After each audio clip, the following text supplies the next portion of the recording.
सभी का मंगल हो। नमस्कार। घरस जीवन ही गेटवे ऑफ गैलेक्सी है। घरस जीवन ही अध्यात्म का पाथ है, पथ है, आपका एक प्रकार का द्वार है। अब यहाँ पर क्या चीज़ बनती है कि जो मैं कहने जा रहा हूँ, आपको चाहे ब्रह्म की प्राप्ति चाहिए, ब्रह्म ज्ञान की प्राप्ति चाहिए, आप ब्रह्मनिष्ठ होना चाहते हैं, स्थित प्रज्ञ होना चाहते हैं, आप क्या कहते हैं अपनी कुंडलिनी को जागरण करना चाहते हैं, आप अपने क्या कहते हैं एक प्रकार से वानप्रस्थ टाइप का भी अपने मतलब वर्णाश्रम के जो चारों जो वो हैं, उसमें जो चौथा वर्णाश्रम है उसके अंदर भी आप अपने आप को किसी तरह ओत प्रोत रखना चाहते हैं, पूर्णतः नहीं घर जीवन के हिसाब से। इसी प्रकार से ध्यान, योग, साधना, जो भी चीज़ें एक हैं जिसके मन में आपके प्रति अपनी मानसिक शक्तियों को तरंगों को शक्तिशाली रखना, जो भी कुछ है वो सब इसी गृहस्थ जीवन में है। जितना मैंने समझा है उतना बिल्कुल शास्त्र बोलते हैं और उतना एकदम सही है। बड़े बुजुर्ग सब कुछ यही बोलते हैं। अंत केवल आपको करना क्या है, हमें करना क्या है, मन वचन कर्म से किसी का अहित ना हो, ठेस ना पहुंचे, किसी प्रकार का हमारे मन में कपट ना। लोग बोलते बोलते लेकिन होता बहुत है। सबसे बड़ी चीज़ है कि खुदगर्ज जो व्यक्ति होगा उसको कभी अपनी खुदगर्जी नहीं दिखाई देती, उसको केवल बस अपना ही काम। वो बात भी करेगा और अचानक बीच में कोई आप दूसरी बात या अपनी पर्सनल बात भी रखना चाहेंगे, बात करते करते भी वो आपकी बात को ज़्यादा गौर नहीं करेगा, उसको केवल अपना ही लक्ष्य, अपनी बात से मतलब। उसके बाद कोई ना कहेगा अच्छा मेरा कोई फ़ोन आ रहा है, मेरे को अभी एक और जाना, मैं बाद में बात करता हूँ या करती हूँ।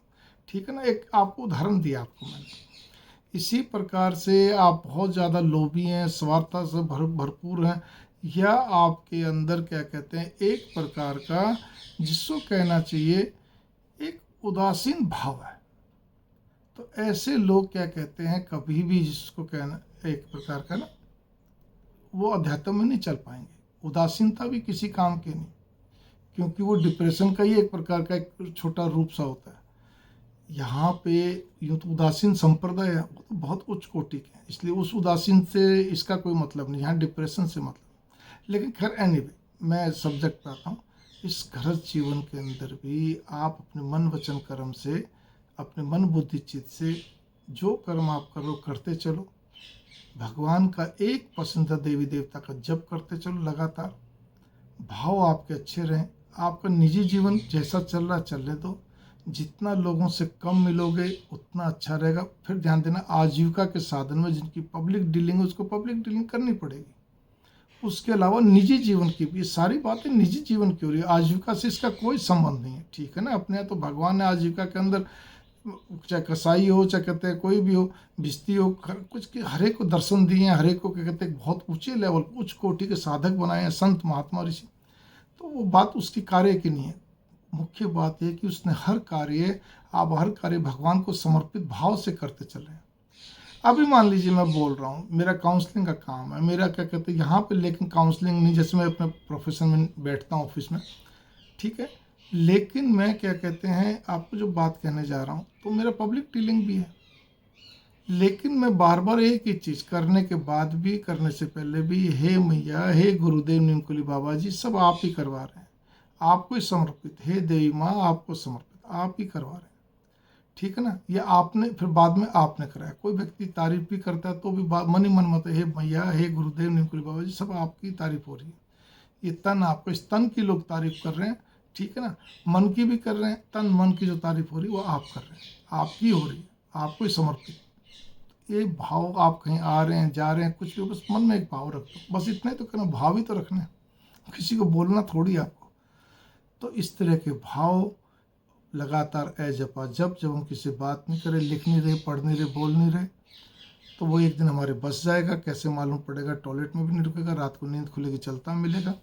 ठीक है ना, छोटे छोटे चाहे राम राम करिए, कृष्ण कृष्ण, जो आपको अच्छा लगता है, एक चाप वो चेंज नहीं होना चाहिए। ठीक है, और हम क्या कहते हैं अपने जो भी अपना सिस्टम है, मैंने कहा ना, आप जब फ्लाइट में यात्रा कर रहे हैं, आपके पास महंगे कपड़े हैं, महंगी गाड़ियाँ, सारी चीज़ ठीक है, मैं उसमें कुछ नहीं बोल रहा, शास्त्र कुछ नहीं बोले। शास्त्र तो बस इतना बोलते हैं, हर कर्म मुझे समर्पित करते चलो। जो भी कुछ है उसको निष्काम भाव भी बोला जाता है कि आपने निष्काम भाव से आप कर्म कर रहे हैं।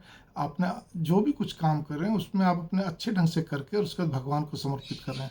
उससे पहले भी भगवान आप ही करवा रहे हैं, आप ही बुलवा रहे हैं, आप ही चलवा रहे हैं, आप ही कह रहे हैं, कर रहे हैं, और बाद में भी आपने करवाया, आपके द्वारा ही हुआ, आपको ही समर्पित। और ए जप अजप, ये धीरे धीरे आपकी मनोदिशा, दशा दिशा सब बदलता चलेगा।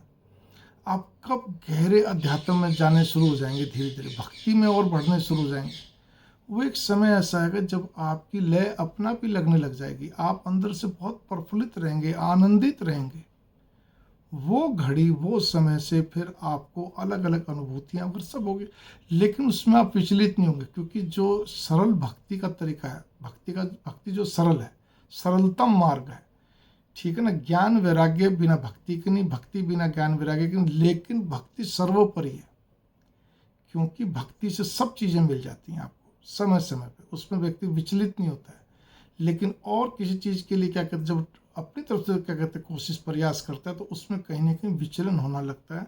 इसीलिए तो भक्ति हर चीज़ का रास्ता है, भक्ति हर चीज़ को क्या कहते हैं आपके अंदर समाहित करते हुए आपको आगे बढ़ाती। तो एक अलग, ये अलग बात है कि सारी चीज़ें जो मैंने स्टार्टिंग में कही थी, ठीक है ना, ब्रह्म ज्ञानी होना, स्थित प्रज्ञ होना, आप जो वगैरह वगैरह, ये सब चीज़ें कोई जरूरी नहीं कि इसी जन्म में मिल जाए। प्रभु, उसमें फिर प्रभु कृपा चाहिए, किसी परमहंस दिव्य आत्मा सिद्ध पुरुष की कृपा चाहिए।